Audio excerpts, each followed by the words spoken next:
노아의 방주. 앨런 실리터. 존스 선생님이 마스터맨 레이디의 두서없는 마지막 구분을 쏟아내고 있었을 때 교실에 앉아있던 콜린은 또 다른 집마차와 포장마차 행렬이 숲속 공터를 향해 천천히 움직이는 소리를 들었다. 그의 머리는 모든 차가 지나다니는 널찍한 대로처럼 병목 현상을 일으켰고, 그는 온갖 색깔의 범퍼카, 견인 기관차와 이동식 동물원, 유령 열차, 노아의 방주 모형이던 상자들이 집마차와 화물차 안에 안전하게 실려 있는 것을 보며 작년의 기억을 떠올렸다. 좀 더 실질적인 오락거리가 등장하자 마스터맨 레이디는 그대로 무릎을 꿇었지만 사실 꿈같은 모험을 그린 책이 콜린의 머릿속에서 그렇게 쉽게 추방당하는 경우는 거의 없었다. 그런 자유로운 유랑단이야말로 굶주리는 힘든 시절에 버팀목이 되어 주었고, 현란한 옷을 입고 항상 앞장서는 기계로 만든 피리 부는 사나이 역할을 했다. 콜린은 그 뒤를 따라가 언젠가는 그 목을 부러뜨리고 어떤 원리로 그 기계가 움직이는지 직접 확인할 생각이었다. 무슨 수로 그럴 수 있을지는 알 수 없었고 알아보려고 하지도 않았다. 그러는 사이 선생님은 책의 마지막 몇 페이지를 계속 느릿느릿 읽어 내려갔다. 사촌 버트는 그보다 한 살 많은 11살이었지만 학교에서는 콜린이 상급반이었다. 아무 노력 없이 얻은 결과이기는 하지만 그래도 중요한 게 아닌가 싶었다. 그는 책을 먹고 자란 상상력이 터지기 직전이었고, 입고 다니는 누더기 같은 옷과 잘 먹지 못해 오히려 부은 얼굴에는 거의 신경 쓰지 않았다. 날이 추울 때만 예외였다. 너무 짧은 머리, 3페니를 주고 이발소 대야에 대고 자른 작품이 학교에서 겪는 유일한 골칫거리였다. 가끔 대머리라고 놀림을 당하기 때문이었다. 이동식 유원지가 열렸을 때 만화책을 사고 남은 용돈이 몇 페니뿐이었지만 버터는 항상 쥐꼬리만한 돈을 부풀리는 노하우가 있었다. 놀이기구를 실컷 타도 될 만큼 돈이 많아질 거야. 바로 그 토요일에 길 모퉁이에서 콜린을 만났을 때였다. 내가 방법을 가르쳐 줄게. 그가 어깨동무를 했고 둘은 그렇게 길을 걸어갔다. 어떻게? 콜린은 고지고대로 믿지 않고 물었다. 나는 가게를 털거나 그러지는 않을 거야. 이 자리에서 분명히 말할게.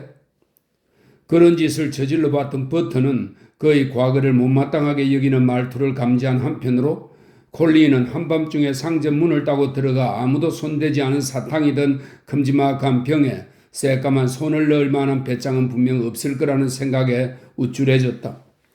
돈을 버는 게 그런 방법밖에 없는 줄 아냐? 그는 이렇게 비웃었다. 그런 건 무언가 근사한 걸 가지고 싶을 때나 버리는 짓이지. 거기 도착하면 어떻게 할 건지 보여줄게.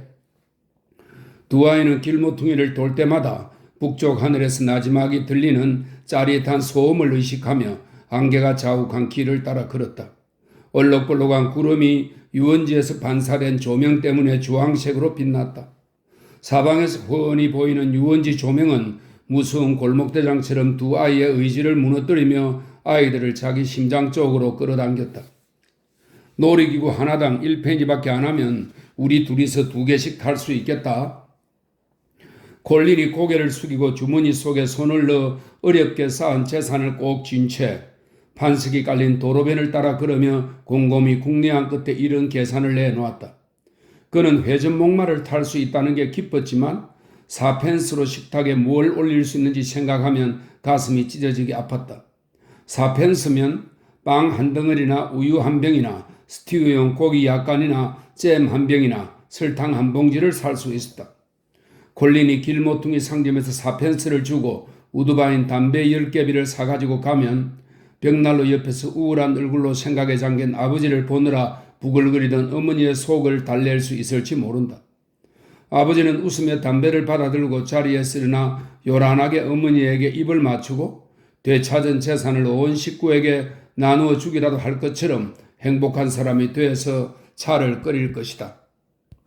마음을 착하게 먹고 4펜스를 제대로 쓰기만 하면 무엇을 할 수 있는지 생각해보면 놀라울 정도였다. 하지만 그는 그럴 만한 위인이 못됐다. 4펜스가 있으면 만화책 몇 권이나 초콜릿바 2개를 살 수도 있고 허름한 영화관에 2번 갈 수도 있고 이동식 유원지에서 놀이기구를 4번 탈 수도 있었다. 선과 악을 낚는 넓고 까맣고 흙냄새가 나는 도랑은 가슴 아픈 상처들로 가득했다. 그 상처들이 원흉이었다. 옆에서 휘파람을 불며 돌을 던지고 있는 버트는 그가 사펜스를 위해 그 상처를 견딜 리 없었다. 그가 지금 이렇게 길을 나선 이유도 콜린이 가지고 있는 몇 푼을 흥청망청 써버리기 위해서였다. 버트는 가게나 손수레를 틀어서 먹을거리가 생기면 집으로 곧장 들고 갈 테고 그것만큼은 콜린도 장담할 수 있었다. 수중에 5실링이나 1파운드가 생기면 어머니한테 1실링 6펜스를 주면서 이것밖에 못 벌었다고 할 것이다. 하지만 4펜스 정도는 아랑곳하지 않을 것이다. 기분 좋게 써버릴 것이다.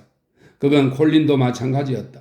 이 놀이기구에서 저 놀이기구로 옮기는 중간의 고요한 시간에는 예외겠지만 이제 유원지에 거의 다 도착해 벤팅그가의 비탈길을 내려가자 피시앤드칩스 냄새 사이로 홍합과 브랜디를 넣은 생강 쿠키 냄새가 났다. 저기 바닥 좀 봐. 버트가 외쳤다. 그는 늘 삐쩍 말랐고 뺨이 푹 들어갔으며 절대 굶으면 안 되지만 항상 굶은 것처럼 보여야 한다는 본능으로 이글거렸다. 그는 정수리와 뒤통수를 뒤덮은 더벅머리를 하고 주머니에 손을 넣은 채 휘파람을 불고 다 떨어진 슬리퍼를 질질 끄며 걷다 밀려드는 젊은 남자에게 떠밀려 인도 밖으로 떨어져 나가더니 욕설을 퍼부었다. 콜린은 그가 한 말의 의미를 단박에 알아차렸다. 그는 얼른 도랑으로 내려가 너무 어린 나이에 류머티즘에 걸린 환자처럼 몸을 반으로 접고 베개아들을 걷다 온전한 담배 2개비가 고개를 삐죽 내밀고 있는 담뱃갑이 손에 잡히자 휙하니 접었던 몸을 펴었다. 꿈 깨셔. 콜린이 외쳤다. 담배를 혼자 피우겠다는 뜻이었다. 이거 왜 이러셔? 버튼은 협박하는 투로 살살 구슬렸다. 콜린, 그렇게 째째하게 굴지 말자. 나 한 대만 주라. 콜린은 넘어가지 않았다. 주운 사람이 임자였다. 아버지 드릴 거야. 담배 살 돈 없을 테니까. 우리 아버지도 담배 살 돈 없겠지만 만약 내가 담배를 주우면 아버지 드린다고 아껴두지 않겠다. 정말이야. 그럼 나중에 피우자. 콜린은 한 발 양보하고 담배를 주머니에 넣었다. 두 사람은 포리스트의 가파른 아스팔트 길을 올라가고 있었다. 버트는 은색 포장지를 바람에 날려가며 길바닥에 떨어진 담뱃갑을 일일이 열심히 뜯어 그림 딱지만 어린 동생들 몫으로 주머니에 챙기고 나머지는 똘똘 뭉쳐 어색한 곳으로 내동댕이 쳤다. 그곳에는 두 아이로서는 도저히 이해할 수 없고 심지어 이유도 알 수 없는 어떤 열정으로 뭉친 인간들이 서로 엉켜 누워 있었다. 전쟁기념관에 도착하자 조명과 천막들이 바다처럼 펼쳐진 유원지가 한눈에 보였다.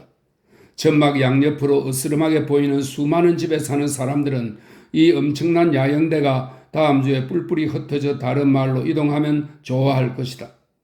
땅바닥에서 휘하는 즐거운 신음소리가 들렸고 군대가 행진을 시작하기에 앞서 사람을 제물로 바치기라도 하는 것처럼 바이킹과 대관람차에서 가끔씩 깍 하고 터져나오는 비명소리가 그들 귀에까지 다다랐다.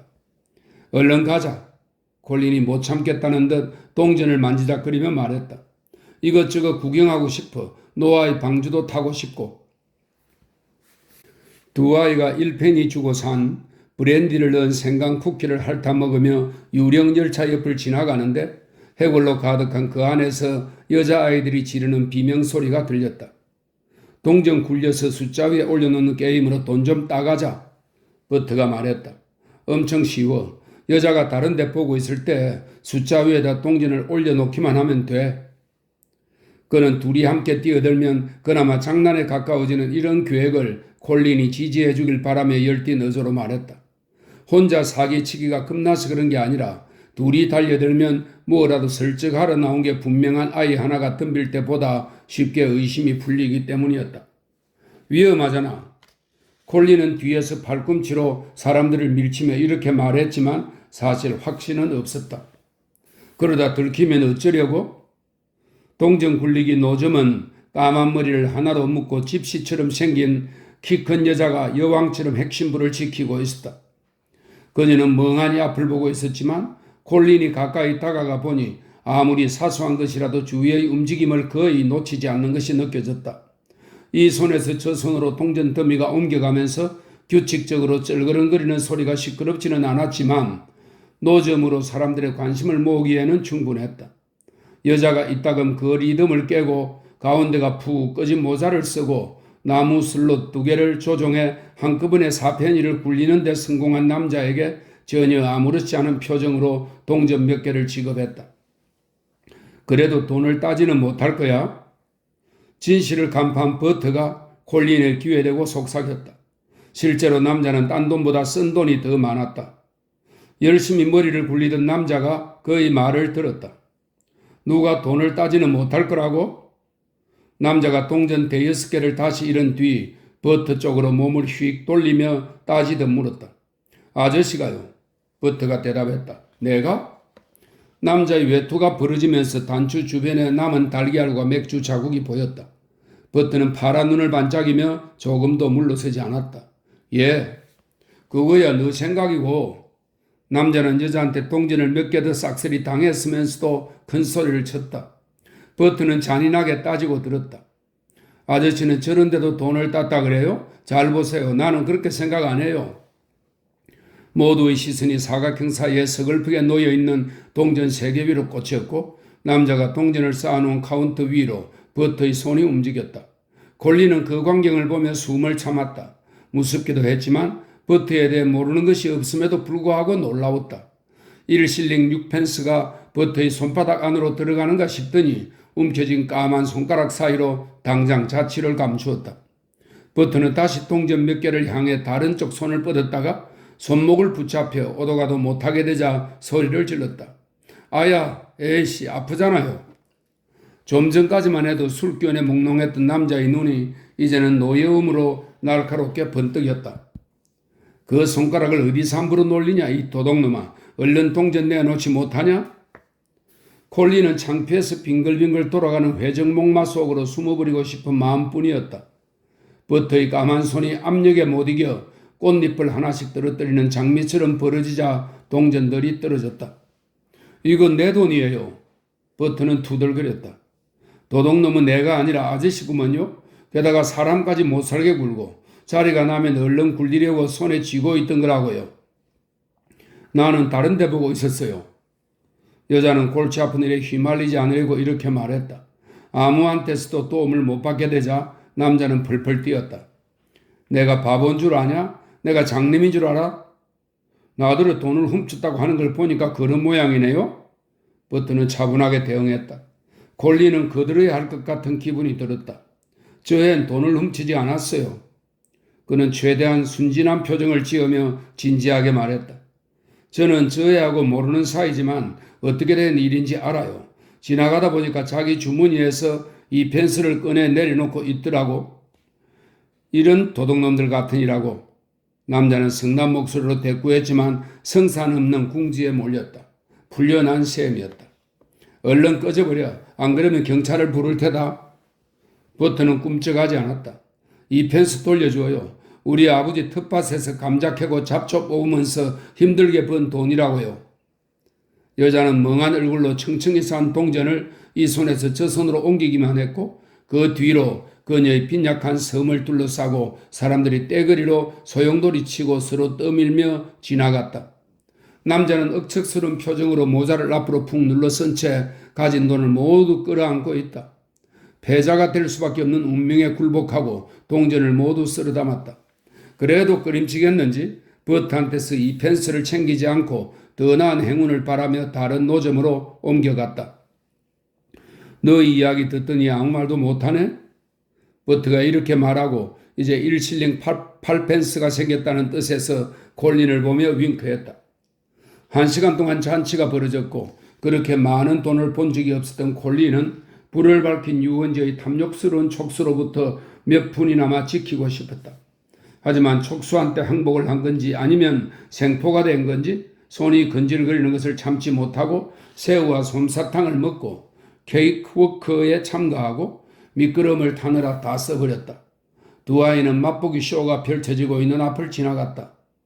몇 푼은 아껴두었어야지. 콜린이 말했다.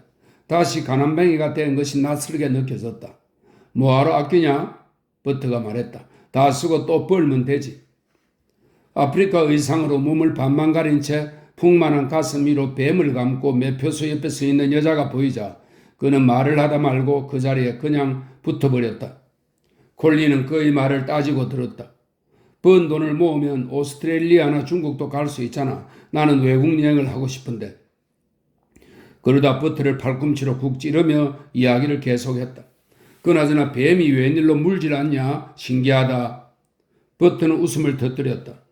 먹이를 꽉 조여서 죽이는 뱀인데 약을 먹여서 해롱해롱하게 만들어 놓은 거예요.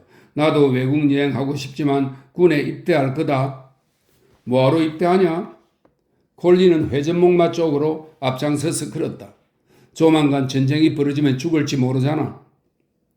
노아의 방주에 도착했을 때 버트가 그 아래 공간으로 들어갈 수 있는 조그만 문을 발견했다. 콜린이 안을 들여다보았더니 소름 끼치는 어둠 속에서 끼익끼익 하고 기계 돌아가는 소리가 들렸다. 어디 가?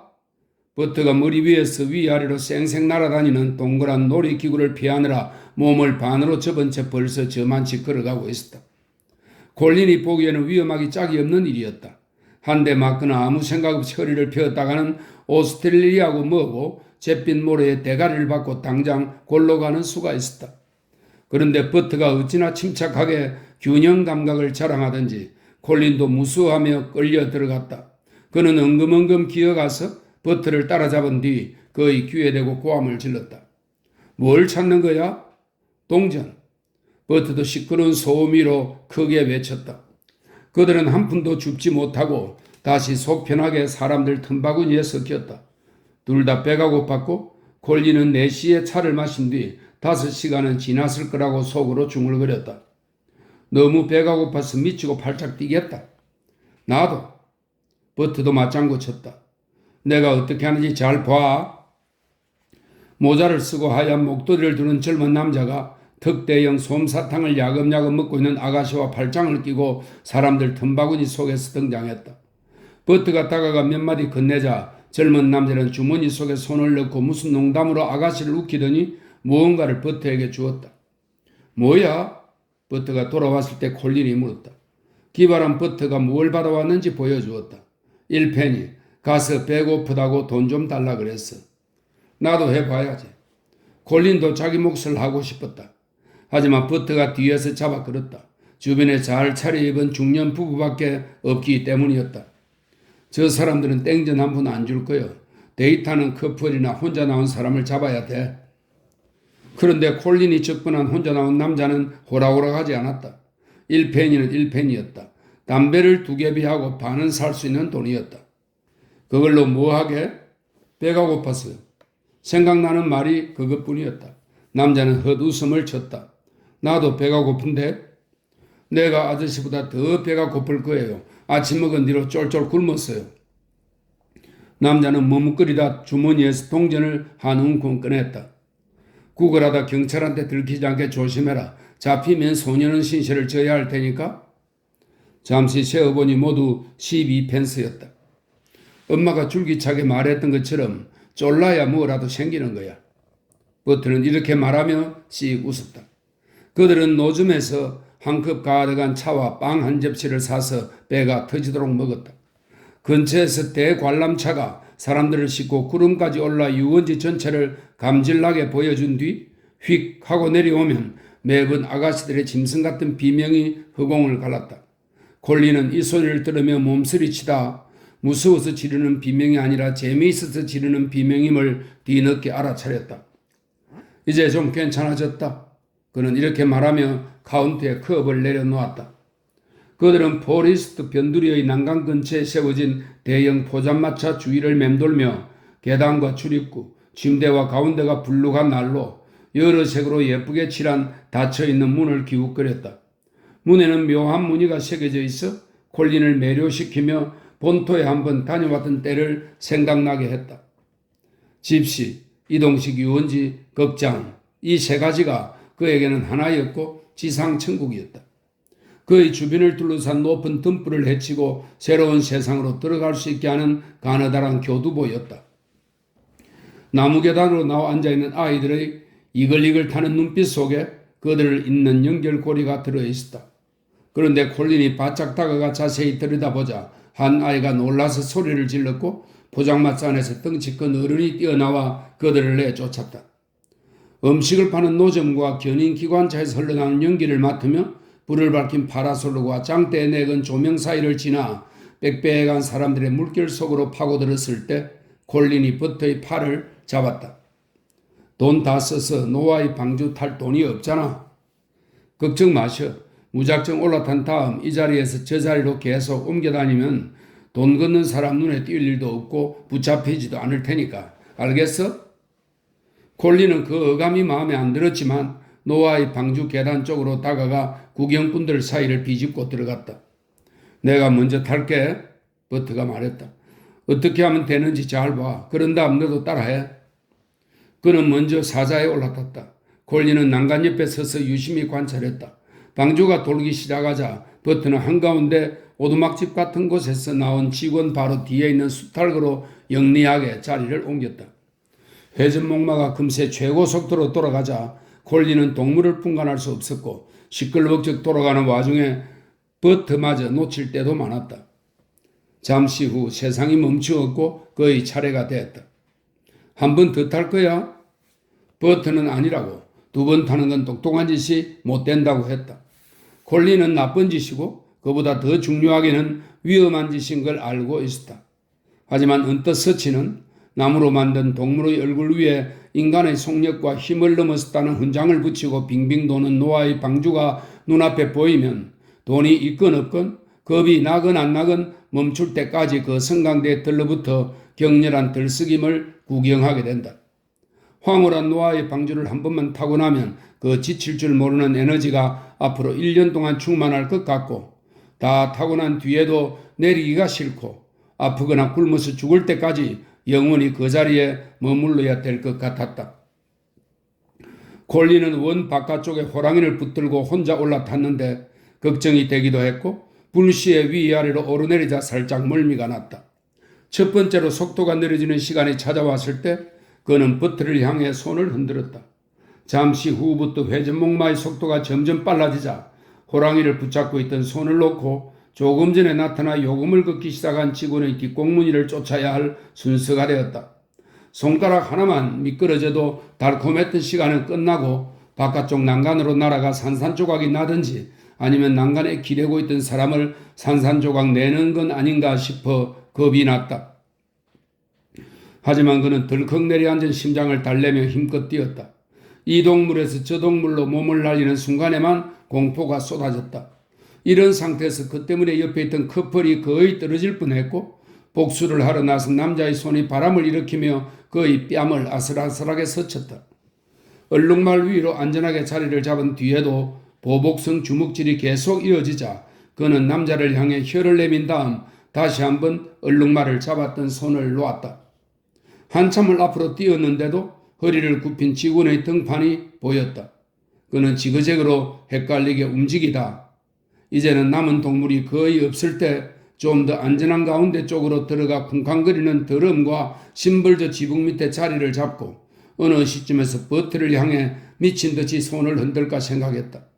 그런데 앞으로 몸을 날려 말의 꼬리를 잡는 순간 그럴 생각이 씻은 듯이 사라졌다.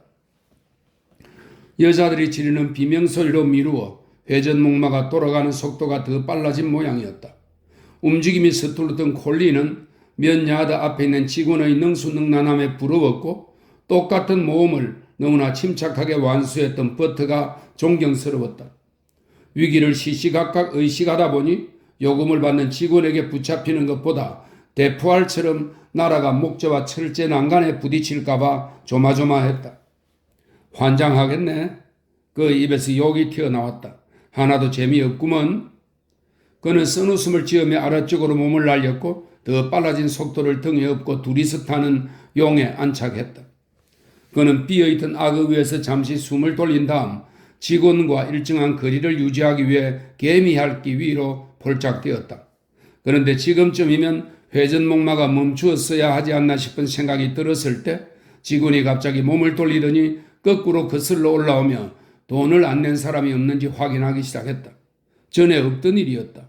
버트가 장담하기를 직원들이 일을 대충 하지는 않지만 한 방향으로 한 바퀴 돌면 그것으로 끝이라고 했는데 이 망할 자식은 금방지게 한 바퀴 더 도는 만행을 저지르다니 이렇게 불공평할 수가. 최면제 같고 기분 좋은 마스터맨 레이디의 여름날 오후가 그의 머릿속에 덫을 놓고 그를 잠깐 붙잡았지만 어쩌다 보니 발을 들여놓게 된 이 진짜 정글 앞에서 꿈같은 이야기는 훨훨 날아가 버렸다. 그는 이제 지군이 뻔히 보는 앞에서 거꾸로 움직여야 했다. 회전목마를 시계 방향으로 도는 더 어려운 과제를 헤쳐나가야 하는 것이다.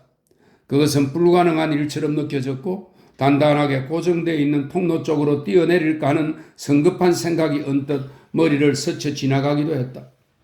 지구는 그를 점찍어 놓고 목을 비틀러 나선 게 분명했다. 그는 침으로 축축해진 담배를 문 채 묵직한 돈 주머니를 들고 성큼성큼 걷고 있는 멜빵이 달린 작업복 차림의 후줄근한 직원을 헐끗 보았다. 이 망할 놈이 회전목마가 언제까지 돌까? 그는 속으로 중얼거렸다. 버튼은 3분이면 끝난다고 했는데 벌써 1시간째였다. 콜린도 3분이면 끝날 줄 알았더니 저 자식이 돈 없이 빌붙으려는 그를 잡으러 나서는 바람에 운행시간을 늘리고 있는 게 분명했다. 이 정글은 집이나 길거리와 달랐다. 속도가 워낙 빠르다 보니 놀랍고 훨씬 더 무서웠다. 그는 이 정글에서 벗어나 낯익고 좀 더 속도가 느린 곳을 향해 몸을 던지고 싶은 생각뿐이었다.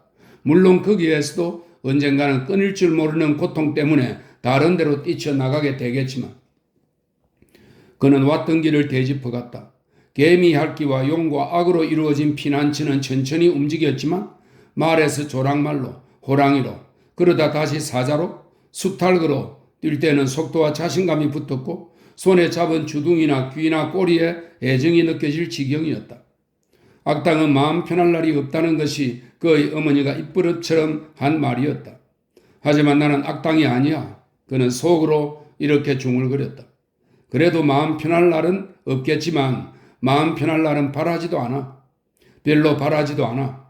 그는 이제 맑은 머리로 회전목마와 함께 그의 달리다시피 하며 기회가 될 때마다 뒤를 돌아보았고 직원이 쫓아오고 있는지 확인하기 위해서였다. 손이 미끄러질 때마다 날아오는 성난 주먹을 피하면서 남의 외투차락과 동물을 붙잡고 놀란 한편으로 불그락 푸르락 하는 사람들을 향해 아무 일도 아니라는 듯 웃어 보였다. 뭐든 제대로 되는 법이 없지. 그는 속으로 두들거렸다. 쿵짝쿵짝 쿵짝쿵짝 음악이 울려 퍼졌다. 심벌전은 비명과 고함 소리에 맞춰 오르락내리락 하며 챙챙챙챙 울렸고 그의 심장은 큼지막한 권투장갑으로 그의 귀를 쿵쾅쿵쾅쿵쾅쿵쾅 때리며 갈라진 발굽으로 숨통을 누르며 배를 짓밟았다. 일주일 동안 갈증났던 인부들이 맥주 한잔 마시려고 탈출하는데 그가 그 인부들을 가두고 있던 천막이라도 된 듯한 기분이었다. 누군가 그의 어깨 위로 슬그머니 손을 올려놓았지만 그는 획하니 뿌리치고 빙빙 돌아가는 방주를 따라 광란의 질주를 계속했다. 그 인간한테 잡힐 거야. 그 인간한테 잡힐 거야. 그 인간은 어른이라 나보다 더 빨리 달릴 수 있어. 나보다 경험도 많고. 하지만 그가 비틀거렸다. 중심을 잡으며 경주라도 하는 것처럼 앞으로 튀어나가자 직원의 손에서 벗어나는 수준이 아니라 직원의 등이 보일 정도가 되었다. 그런데 속도를 너무 늦게 늦춘 게 화근이었다. 가운데서 눈짓으로 가르쳐주는 사람이 있는지 직원이 휙 몸을 돌렸다. 콜린도 덩달아 돌아서 다시 달리기 시작했다. 아까에 비하면 지금은 속도가 달팽이가 기어가는 수준이었다. 3분이라는 시간이 거의 끝나가고 있었기 때문에 콜린은 무사히 도망칠 수 있겠거니 생각하고 있다. 뒷덜미와 허리를 단단히 붙잡혔다. 그는 기름 냄새, 땀 냄새, 담배 냄새가 풍기는 와중에 붙들린 채 처음에는 몸을 비틀고 주먹을 휘두르다 나중에는 충동적으로 직원의 발목을 미친 듯이 걷어찼다. 그는 쿡쿡 쑤시는 자기 발가락 때문에 상대방이 얼마나 아플지 짐작하지 못했는데 직원은 콜린의 아버지가 예전에 부엌 찬장을 설치하다 엄지손가락을 망치에 맞았을 때처럼 험한 욕을 마구 퍼부었다. 하지만 그는 자유로운 몸이 되었고 회전목마가 오르락내리락 하는 속도가 도망칠 수 있을 만큼 느려진 것처럼 느껴졌다. 완전히 멈출 때까지 기다릴 필요가 없겠다는 생각이 들었다. 몇 분이 지난 뒤에 든 생각이었지만 그건 마치 벅 로저스가 제대로 된 준비 없이 우주선에서 내린 것과 같았다. 이 벅 로저스는 SF 만화, 영화, TV 프로그램에 나온 주인공입니다. 벅 로저스가 제대로 된 준비 없이 우주선에서 내린 것과 같았다. 계속 돌고 있던 승강대를 떠난 그의 몸은 동그랗게 말려 제법 세게 튕겨나갔고 뼈와 살로 이루어진 섬세한 대포알처럼 데이트하던 커플 사이를 뚫고 나무 울타리 쪽으로 굴러갔다. 하지만 자기도 모르는 사이 대포알이 되어 있었던 그의 몸은 말뚝에 부딪히는 순간 해체돼 무늬를 새기고 칠을 한 난간의 나무 부분을 팔다리로 때렸다. 쿵쿵 하는 소리가 아주 빠르게 이어졌지만 얼른 눈을 뜨고 몸을 안팎으로 살펴도 못쓰게 된 곳은 없어 보였다. 쿵짝쿵짝쿵짝쿵짝 하는 음악 소리가 제대로 들렸고 빨갛고 하얗고 파란 불빛과 형형색색의 동물들이 한데 뭉뚱그려져 흐릿하게 보였으며 이 땅 위에 어떤 위험이 도사리고 있건 그를 추격하던 직원한테서 벗어났다는데 안도감이 느껴졌다. 버트는 3부 내내 지켜보고 있었고 콜린이 밖으로 몸을 날렸을 때 사람들을 뚫고 어떻게든 받으려고 했다. 하지만 그가 조그맣고 후줄근한 몸을 이끌고 어슬렁어슬렁 한가롭게 걷고 있지만 그래도 쉽게 움직이지는 않는 사람들 다리를 밀쳐가며 도착했을 때 이미 물은 엎질러진 뒤였다. 정신 차려. 그가 걱정스러워하는 목소리로 말했다. 일어나 내 손 잡아. 재미있었어? 그는 콜린을 이렇게 세우려고 애쓰며 지나가다 묻는 사람에게는 이렇게 대답했다. 아니에요. 제 사촌인데 괜찮아요. 내가 데리고 가면 돼요. 일어나 콜린. 그 자식이 계속 쫓아오고 있어. 그러니까 튀어야 돼. 콜린은 다리가 고무처럼 허물거려서 마음씨 좋고 단단한 나무에 기대고 싶었다. 그 개자식이 속도를 높인 다음 나를 내던졌어. 그런 개수작을 부리다니. 얼른 일어나. 버트가 다그쳤다. 튀어야 한다니까? 내버려둬. 기어갈 거야. 그 자식이 가까이 오면 죽여버릴 거야. 사방이 빙빙 돌던 게 멈추었다. 바닥이 느껴졌고 사람들이 다리와 가끔 번쩍이며 지나가는 목재 동물이 보였다. 다시 운행이 시작된 모양이었다. 이제 너 차례 아니냐? 콜린이 성난 목소리로 버트에게 물었다. 노닥거릴 시간이 없었다. 버트가 허리를 숙이더니 전문 운동선수처럼 그를 어깨에 얹고 새하얗게 질린 얼굴로 따뜻한 흙과 먼지를 향해 비틀비틀 나무 계단을 내려갔다. 그러다 마지막 계단에서 기운이 빠지는 바람에 어쩔 도리 없이 오른쪽으로 기울자 당나귀와 짐이 둘 다 쿵 소리와 함께 회전 목마를 받치는 판자 너머로 시야에서 사라졌다. 둘은 넘어진 그 자리에 가만히 누웠다. 미안, 버트가 말했다. 그 자식이 우리를 노리고 있는 줄 몰랐는데 너가 괜히 올라탔다가 붙잡혔네, 나쁜 놈. 그는 콜린이 옆으로 미끄러지지 않게 손으로 겨드랑이를 붙잡고 있었다. 그런데 괜찮냐? 차라리 내가 당했다면 괜찮을 거인데 진짜로 속이 메스꺼려? 토할 것 같아? 그는 꽉 다물고 있던 콜린의 입을 손으로 꾹 눌렀다. 잔인한 놈, 어쩌면 너를 그런 식으로 쫓아가냐? 칵 고발할까 보다. 콜린은 벌떡 일어나 판자에 기대앉았고 다리에 힘이 생기자 버트를 뒤에 거느린 채 비틀비틀 사람들 속으로 끌어들어갔다. 그들은 비참하고 굴욕적인 심정으로 자정이 될 때까지 돌아다녔고 그때가 되자 죽을 만큼 피곤해 집으로 돌아가고 싶다는 생각이 들었다. 나는 이제 죽었다. 콜린이 말했다. 10시까지 갔어야 하는데. 버트는 피곤해서 쓰러질 것 같다고 그래서 다시 오고 싶다고 투덜거렸다. 유원지 주변은 차갑고 축축한 잿빛 어둠 속으로 움츠러들고 있었다. 두 아이는 어깨동무를 하고 주변에 아무도 없다는 데 용기를 얻어 버터의 아버지한테서 배운 노래를 목청껏 불렀다. 보병과 함께 돌격하는 것도 포병과 함께 폭격하는 것도 사기꾼을 위해 싸우는 것도 싫다. 우리는 집에 있고 싶다. 우리는 집에 있고 싶다. 우리는 집에 있고 싶다.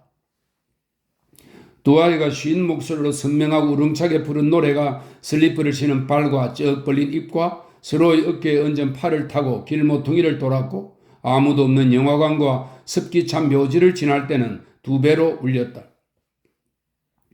토리 전쟁에 나서 진흙탕과 피바다 속에 빠져 옛날 젊은 친구들처럼 죽기는 싫다.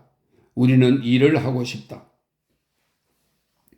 한 소절씩 목이 터지라 부르는데 앵무새 같은 가사보다는 차가운 공기 속으로 뜨겁고 하얀 입김을 뿜어내는 것과 고양이들을 겁에 질리게 하는 것과 오밤중에 불황자들을 스쳐 지나가는 것과 덜커덩거리며 창문을 열고 잠 좀 자라고 고함을 지르는 사람들의 성난 목소리를 듣는 것이 더 중요했다. 그들은 대로 한복판에 서서 달려오는 차를 멈추게 하는 담력 테스트를 했고 테스트에 성공하자 운전사한테 욕을 바가지로 먹기 전에 얼른 또 다른 길 모퉁이로 도망쳐 다시 어깨동무를 하고 브리타니아여 지배하라 의 노랫가락에 맞춰 목이 터져라 불렀다. 6펜스 은화 2개를 지배하라. 6펜스 은화 2개면 1실링이 되나니 조지 왕은 절대 사기치지 않는다. 음표 하나하나가 허공을 맴돌다 두 아이가 길모퉁이를 돌자 쓰러졌다. 적어도 아무도 없는 길모퉁이에서 귀를 기울이고 있는 사람이 있었다면 그렇게 들렸을 것이다. 하지만 콜린에게는 그 노래가 두 사람의 머리와 얼굴 주변을 맴돌며 공짜로 탔다 내동댕이 쳐진 노아의 방주라는 정글의 모습과 소리를 잘게 부셔 없애는 역할을 하고 있었다.